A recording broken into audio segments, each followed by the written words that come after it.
July 18th, 1943.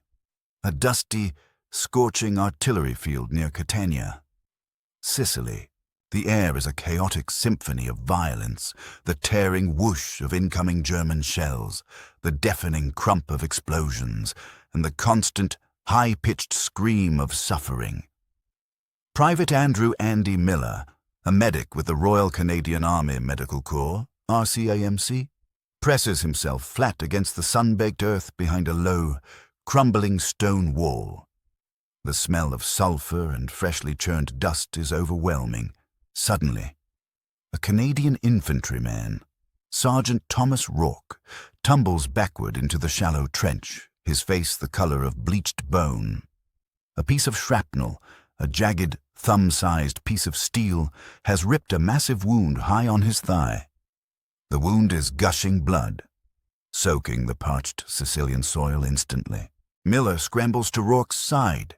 He immediately clamps a field dressing onto the wound, applying maximum pressure. Rourke is already slipping into hypovolemic shock, the deadly consequence of severe blood loss.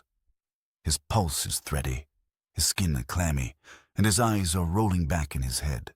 "Rourke, stay with me. Pal, stay awake," Miller yells. Though the sergeant is beyond hearing, Miller knows the bloody calculus of the front line. A soldier hit like this rarely survives.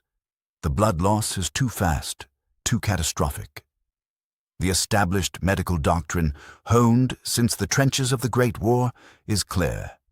Stabilize the wound, load the casualty, and pray he survives the agonizing journey to the Casualty Clearing Station, CCS, miles behind the lines. In this chaotic, primitive field environment, the only immediate fluid replacement available is usually saline solution, salt water. Saline can maintain fluid volume, but it carries none of the vital red blood cells needed to transport oxygen. It merely buys a few desperate hours. By the time Rourke reaches a fixed hospital, if he ever does, his body will have crossed the irreversible threshold of fatal exsanguination. Miller looks desperately toward the rear. The official Canadian Blood Transfusion Service does exist, and units of prepared blood are stored at major field hospitals. But that blood is too far away, stored in fragile glass bottles inside bulky refrigeration units. It is an impossible lifeline for Rourke, dying right now on the contested front line. This deadly gap between the moment of wounding and the moment of transfusion, the golden hour that saves lives, is the cruel reality of 1943 warfare. The system is centralized, bureaucratic, and utterly incapable of keeping pace with the pace and geography of mechanized war. Yet, a radical, almost forbidden idea, conceived by a volatile, fiercely compassionate Canadian doctor a decade earlier in the trenches of the Spanish Civil War, promised to change everything. His name was Dr. Norman Bethune. His revolutionary demand was simple: bring the blood to the soldier, not the soldier to the blood. Miller, watching Rourke's life drain away into the thirsty earth, knew that until that change came, countless men would continue to die of this terrible, needless hemorrhage. 1937, the Spanish Civil War, Aragon Front. Long before the vast, mechanized conflict of World War II began, the blueprints for saving 500,000 lives were being drawn in the dusty, chaotic field hospitals of the Spanish Civil War. Here, Dr. Norman Bethune, a brilliant but fiercely unconventional thoracic surgeon from Gravenhurst, Ontario, witnessed the same agonizing process Private Miller was experiencing years later in Sicily. Men bleeding to death simply because blood couldn't reach them fast enough. Medical science knew how to keep blood from clotting using sodium citrate. It knew how to store it, briefly, in refrigeration, but the rigid, established doctrine decreed that blood donation and storage must occur in pristine, permanent city hospitals. And transfusions should only happen after the patient had endured the journey back to a fixed surgical unit. The logistics of the front line, the sheer distance and danger, made this procedure a death sentence for the severely wounded. Bethune saw this absurdity not as a logistical problem, but a moral failure. His solution was radical and, to the conservative medical establishment, utterly heretical. A mobile blood transfusion unit. He didn't wait for permission. Bethune cobbled together a small, dedicated team and acquired a rudimentary vehicle, a battered car or van. His system was simple, yet revolutionary. He would drive into the cities, take blood donations from healthy civilians right there on the spot, and then, critically, transport the collected blood forward to temporary stations closer to the fighting.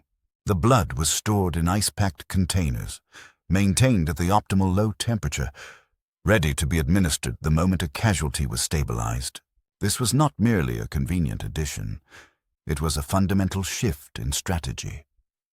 It cut the deadly time lag from hours to minutes, treating hemorrhagic shock before it became terminal. Bethune's unit, the Servicio Canadiens de Transfusion de Sangre, demonstrated success immediately. Lives that were universally lost under the old system were suddenly being saved. However, the medical orthodoxy back in North America and Britain reacted with scorn.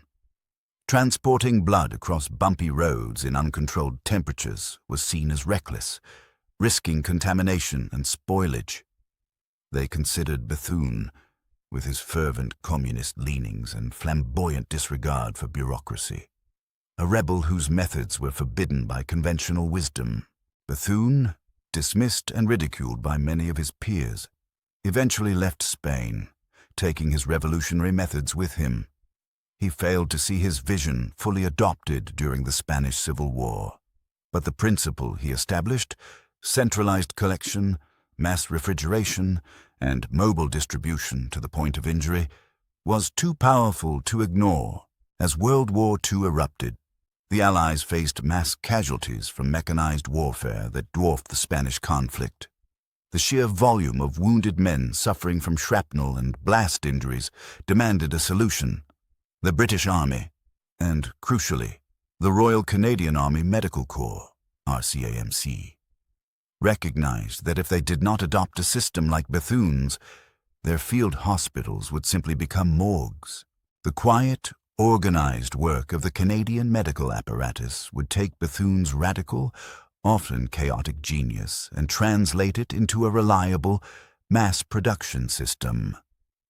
The focus shifted from the forbidden mobile collection to the reliable storage and industrial-scale shipment of blood.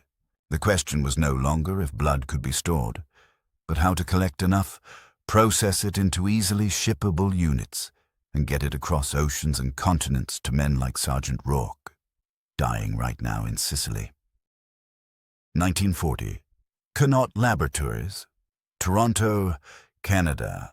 The quiet laboratories of the University of Toronto's Connaught Antitoxin and Therapeutic Serum Laboratories became the proving ground for industrial-scale blood storage.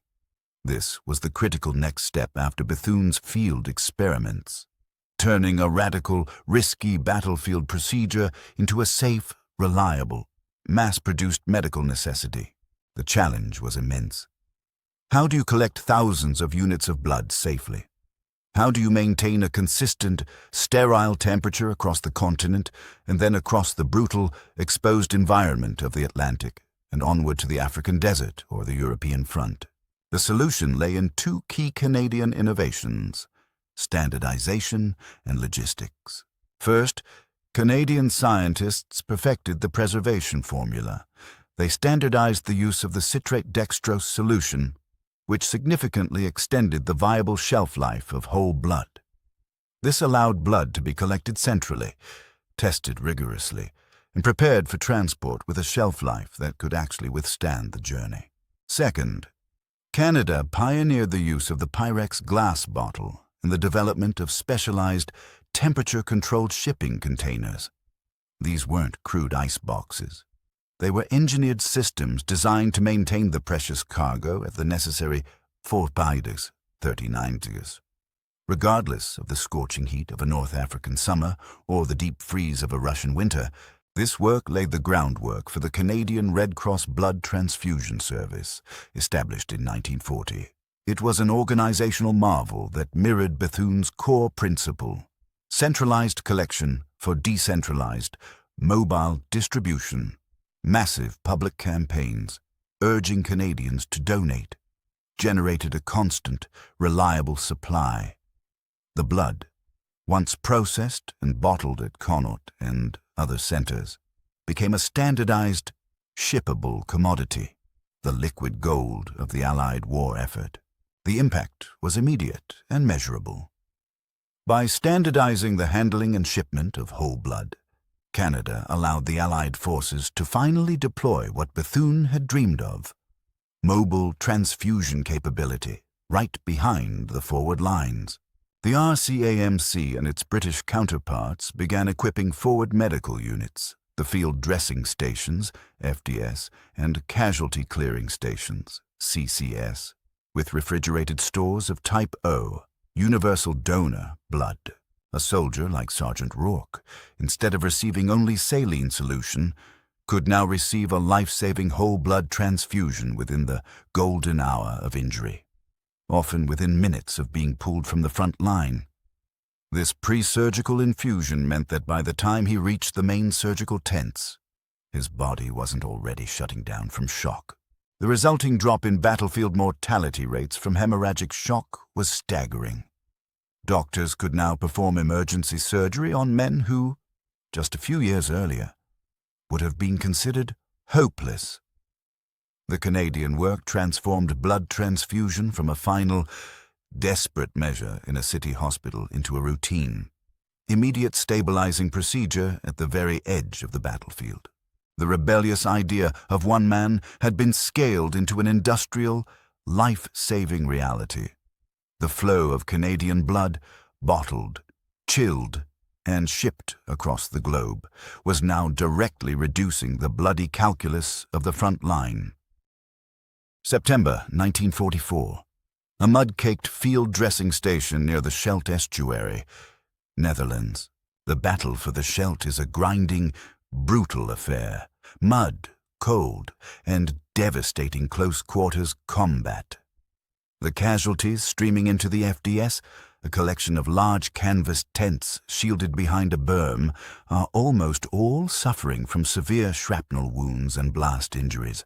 Inside Tent A, Captain Eleanor Vance, RCAMC, a forward-deployed surgeon, works with grim efficiency. A young soldier from the Black Watch, Private Ian MacLeod, is brought in on a stretcher. His leg is nearly severed by a mine, and the shock has already turned his skin a deathly gray. His pulse is almost undetectable. "Status," Vance snaps to the assisting medic. "Massive blood loss. Captain, barely conscious, BP dropping fast." Before the Canadian medical innovations, MacLeod would have been a lost cause, a man to be given morphine and comforted until he died, because there was no time to get him to the main surgical hospital miles away. But this is 1944. The system, fueled by the industrial effort back in Toronto and the radical principles pioneered by Bethune, has changed everything. "Get me whole blood, Type O, refrigerated, and warm the line," Vance orders. The medic moves to a sturdy, Canadian-built insulated container nearby. It is heavy, painted olive drab, and secured with heavy latches. Inside, packed around dry ice and insulation, are dozens of standardized Pyrex bottles of blood, ready to go. The liquid gold, shipped thousands of miles, is sitting 20 yards from the front line. Within minutes, MacLeod is receiving a rapid, life-saving transfusion directly into his arm. The difference is instantaneous, visible. As the red cells flood his veins, his pallor slowly begins to change. The thready pulse gains strength. His body temperature stabilizes. The blood does not heal his physical wounds, but it brings him back from the precipice of hypovolemic death. It buys Captain Vance the critical time, the golden hour and beyond, to stabilize the wound, prepare him for the long transfer, and eventually performed the complex surgery required to save his leg and his life. This scene was repeated across every major Allied campaign, from the beaches of Normandy to the brutal push across the Rhine. The ability to give immediate, pre-surgical blood on the battlefield dramatically altered the survival rates of combat casualties.